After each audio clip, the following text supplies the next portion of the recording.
Saudi Arabia एक तूफान लेके आ चुका है फुटबॉल में। और यूरोप के जितने भी क्लब्स हैं, ऐसा लग रहा है कि अगर यही चलता रहा तो शायद compete ना कर पाएँ। बहुत ही ज़्यादा अर्ली साइंस हैं जो सऊदी कर रहा है उस चीज़ के। क्या ये उनकी वर्ल्ड कप बिड के लिए है या विजन बहुत बड़ा है उससे, तो देखेंगे। उसकी अपन बात बाद में करेंगे जैसे जैसे चीज़ें प्रोग्रेस होंगी। लेकिन अभी उसका जो शॉर्ट टर्म इम्पैक्ट है उसकी मैं बात करने वाला हूँ, और स्पेशली उसका चेल्सी पे क्या फर्क पड़ने वाला है। तो 5 प्लेयर्स पोटेंशियली इस सीजन चेल्सी से मूव कर सकते हैं सऊदी अरेबिया। तो कांटे की साइनिंग ऑलरेडी हो चुकी है अल इत्तिहाद के लिए। बाकी जो प्लेयर्स जिनका लिंक आ रहा है सऊदी अरेबिया से वो हैं कलिदू कुलिबाली, हकीम जियच, ओबामयांग और एडवर्ड मेंडी। तो एक बार अगर हम समराइज करें कि चेल्सी में ट्रांसफर एक्टिविटी का चल क्या रहा है, तो पहले तो काय हैवर्ट्स की न्यूज़ है कि वो आर्सेनल जाना चाहते हैं। फिर कॉनर गैलेगर वेस्ट हैम और न्यूकासल के लिए ऑप्शन है। काइसेडो की डील में इन्वॉल्वमेंट नहीं होगा उनका ब्राइटन में।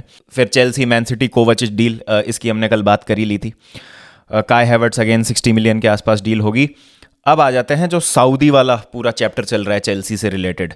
तो हकीम जियच जो है वो अल नसर जा सकते हैं। 12 से 13 मिलियन यूरोस की जो है वो सैलरी ऑफर की जा रही है उनको, और अभी 6 मिलियन वो अर्न करते हैं चेल्सी में, तो ऑलमोस्ट डबल है।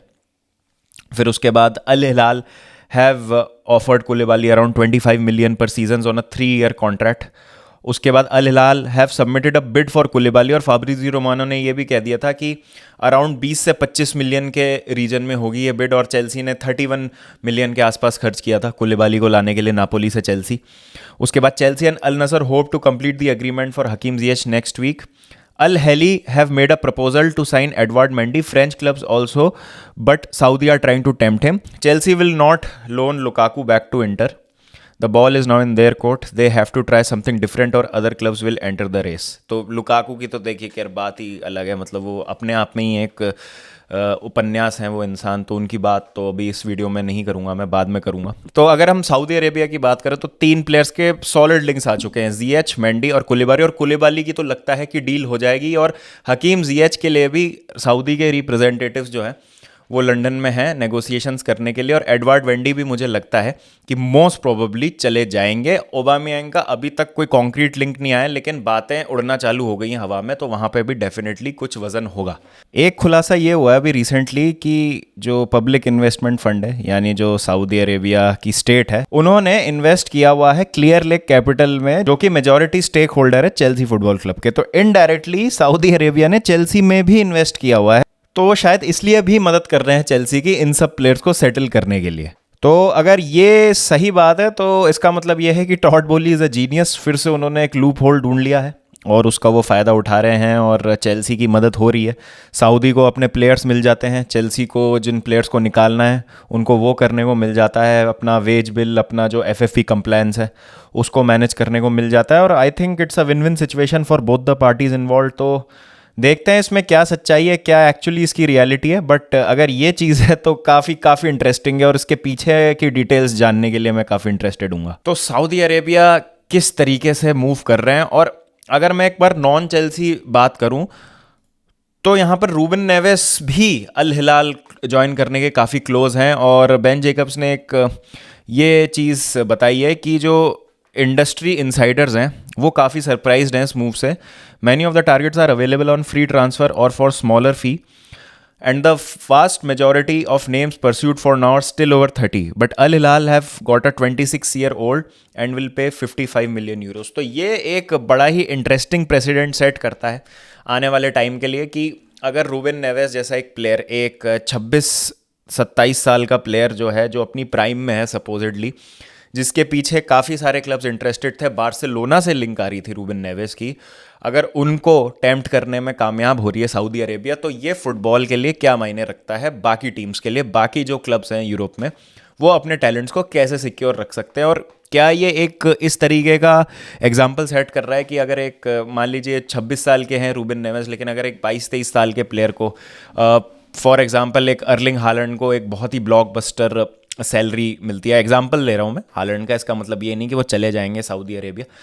तो अर्लिंग हालैंड जैसे वो 22-23 साल की उम्र में बहुत अच्छा भी परफॉर्म कर रहे हैं, और फिर उनको एक 100 मिलियन यूरोस पर ईयर का सैलरी पैकेज मिलता है, जैसा बेंजीमा को मिला है, लगभग उस लेवल का एक सैलरी पैकेज मिलता है। तो वो जाते हैं, फिर वो सोचते हैं कि मैं 3 साल पैसा कमा के और फिर मैं वापस यूरोप में आता हूँ तो क्या इस तरीके का कुछ हम देख सकते हैं प्रेसिडेंट कि इस तरीके से प्लेयर्स ऑपरेट कर सकते हैं आने वाले फ्यूचर में, या फिर सऊदी अरेबिया जिस तरीके की इन्वेस्टमेंट कर रहा है they will actually disrupt the market? और ये हमने पहले भी देखा है।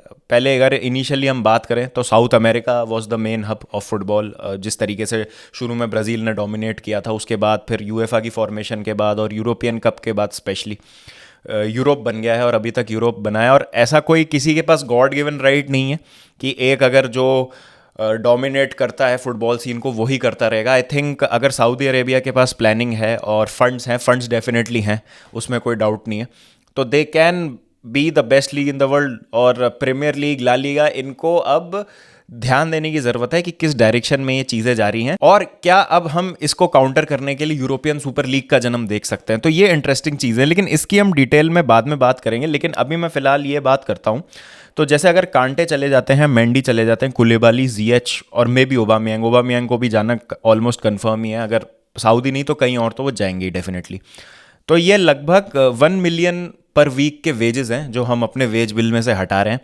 प्लस हमको अगर ट्रांसफ़र फ़ी मिलती है, जैसे 25-30 मिलियन कुलेबाली के लिए मिल रही है, फिर 60 मिलियन काय हैवर्ट्स की बात चल रही है आर्सेनल में, फिर उसके बाद मेसन माउंट की बात चल रही है मैन यूनाइटेड से, और भी हमारे प्लेयर्स जो हैं वो ट्रांसफ़र लिस्टेड हैं और ट्रांसफ़र मार्केट, जैसे रूबन लॉफ्टस चीक हो गए, क्रिश्चियन पुलिसिक हो गए, और भी कई सारे प्लेयर्स हैं। एक दो प्लेयर्स और जाएंगे, ईथन एम्पाडू, कैलम हडसन-ओडोई, लुकाकू का भी जो है वो फ्यूचर काफ़ी बैलेंस में है। चेल्सी तो नहीं रुकने वाले वो, लेकिन वो कहाँ जाएंगे, उनको भी सऊदी से एक ऑफर आया हुआ है। तो चेल्सी बहुत जल्दी अपनी काफ़ी सारी दिक्कतें सॉल्व कर सकती है। एक ही झटके में वो अपना वेज बिल भी ठीक कर सकते हैं, और दूसरा उनको ट्रांसफ़र फ़ी भी मिल जाएगी इन सब प्लेयर्स के लिए, जिससे आपका एफएफपी में जो आपको एक धक्का लगा हुआ है, जो आपने कारनामे करे थे जनवरी में, तो उसको आप ठीक कर सकते। तो you can undo a lot of wrongs जो पहले हो चुके हैं, और आप सिचुएशन को सही सेट कर सकते हैं। तो ये आपके पास बहुत अच्छा मौका है, और एक तरीके से सऊदी अरेबिया यहाँ पर आपके लिए बून बन गया। लेकिन फ्यूचर में इसका क्या असर होगा, लॉन्ग टर्म में सऊदी अरेबिया किस तरीके से ऑपरेट करेगा? बिकॉज देखिए, यहाँ पर जिस तरीके से वो ऑपरेट कर रहे हैं कि कोई भी जो प्लेयर्स हैं वो 2-3 क्लब्स में सिमट के नहीं रह जा रहे। एक अल अहली जा रहा है, एक अल हिलाल जा रहा है, एक अल नसर जा रहा है, एक अल इत्तेफाक जा रहा है, एक अल इत्तिहाद जा रहा है। तो प्लेयर्स को लेके आ रहे हैं और डिस्ट्रीब्यूट कर रहे हैं, बिकॉज एक कोई पर्टिकुलर ओनर नहीं है किसी भी क्लब का। ये पूरी स्टेट है जो इस लीग को रन कर रही है, और पूरा स्टेट फंडेड ही चल रहा है सब कुछ। चाइना में और रशिया में जो पहले ये चीज़ हुई थी, वहाँ पे फ़र्क ये था कि वो स्टेट का इन्वॉल्वमेंट नहीं था, वो प्राइवेट बिलियनर्स और प्राइवेट जो ओनर्स थे उनके वेंचर्स थे वो, और वो फिर सस्टेनेबल नहीं था। लेकिन यहाँ पे पूरी स्टेट की बैकिंग है, तो सस्टेनेबिलिटी पे भी मतलब मैं सवाल नहीं उठाऊंगा कि ये कितना सस्टेनेबल है क्या है। लेकिन हाँ, क्या प्लेयर्स को अट्रैक्ट कर पाएंगे सिर्फ पैसे से? बिकॉज जो यूरोपियन फुटबॉल का औदा है वो एक उसका अलग ही चार्म है, एक अलग ही उसकी एक आप कह सकते हैं मिस्टीक बनी हुई है, और हर प्लेयर जो है वो चैंपियंस लीग या यूरोप में खेलना चाहता है, जिस तरीके का ग्लैमर है इस समय यूरोप के पास। तो क्या उस चीज़ को ओवरकम कर पाएगी सऊदी अरेबिया, ये हमको वक्त के साथ पता चलेगा। लेकिन अभी शॉर्ट टर्म में स्पेशली चेल्सी जैसे क्लब को, जिनको बहुत सारे प्लेयर्स को हटाना है, अपना वेज बिल ठीक करना है, और अगर ट्रांसफ़र फ़ी भी मिलती है तो चीज़ें बहुत सही होती। लेकिन ब्रॉडर सेंस में इसका क्या इम्पैक्ट होगा वो तो वक्त ही बताएगा। तो आपकी क्या राय है? Please do let me know in the comment section, और what do think about these transfer links. तो करते हैं फिर बात जल्दी। जब तक ध्यान रखिए अपना, टेक केयर एंड पीस।